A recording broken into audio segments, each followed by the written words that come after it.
Can we be sure to go to heaven? Or rather, how to be sure of going to heaven?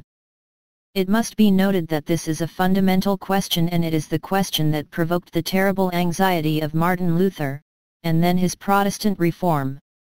Here is the Catholic answer. Paradise is a reciprocal alliance between two beings. Between God who loves us and us, who love Him in return for charity, a supernatural virtue based on a sanctifying grace given to us by God. It is like, says St. Paul, something that we see in marriage. You need the same conditions. We must therefore know the heart of this God and choose Him with all our heart, together with our neighbor. And so, to be certain of going to paradise, one must look at the two terms of this alliance.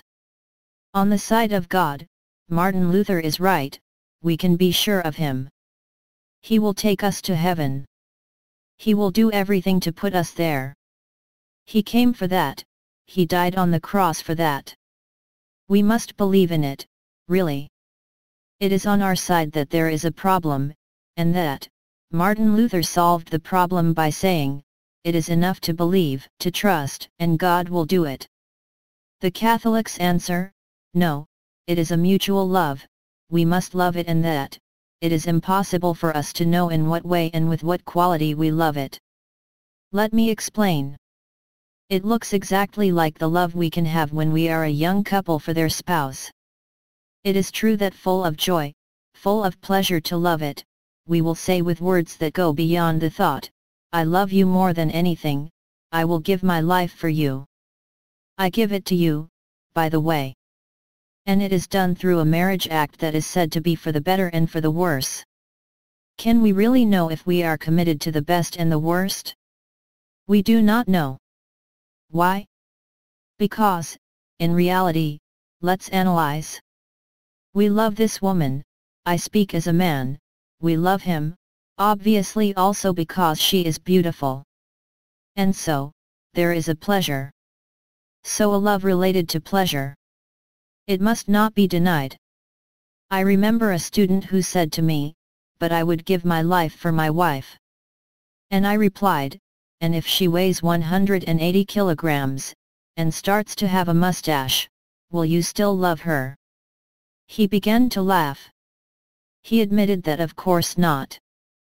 He was in love because she had seduced him by her beauty. So, there is a share of love related to pleasure. It's a little selfish love. On the other hand, she balances us. So, there is a share of love due to the utility. And then, of course, there is this intention of free love, whatever happens. But how do we know that we really love this free love? Well, when comes the test? When comes the test, we discover very often, that in fact the first reason was pleasure. The proof? We break his relationship. We're going. We do not stay. Well, with God it's the same. What part of the pleasure of His presence in prayer? What part of the utility makes us so balanced when we know that there is a life after death? What is the free love share? We cannot know it. Joan of Arc said to God, if I am in His grace, let Him keep me there. And if I am not there, let Him put me there. So, how to be sure to go to heaven?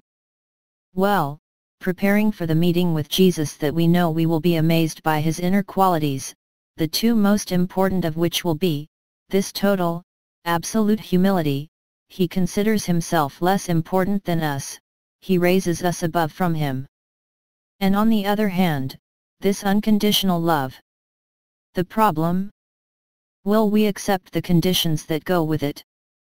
We cannot see God without being like Him. Otherwise we would not stand, all humble and all love. It's not sure.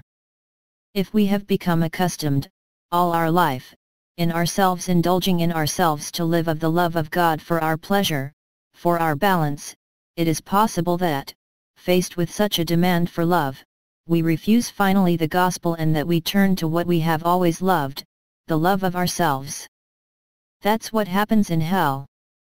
So to avoid that, well, all our life, firstly we have to work humility. Watch our life, our sin. We confess our sins to the priest.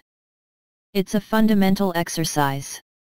When we are without illusion about ourselves that we are going to discover, we know, horrible things, that besides the demon will say, with truth about our way of loving God during our life.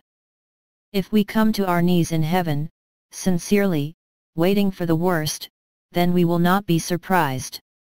Second, we must work on another complementary virtue called the love of God and the love of neighbor. Better in act, and for God by prayer. But first for our neighbor. Our wife, our children, our parents.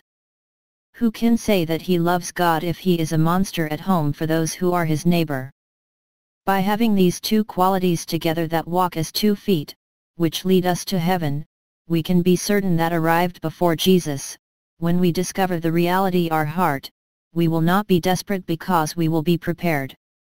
We will arrive by saying, "It is true, Lord, I have loved you only by selfishness, you know it well." On the other hand, as we will have made truly acts of sacrifice for God and for the neighbor, he will become our advocate. He will tell us, "Look what you did for me." And if the demon justifiably accuses us of all the selfish love we have had, he cannot do anything against us since Christ will be our advocate.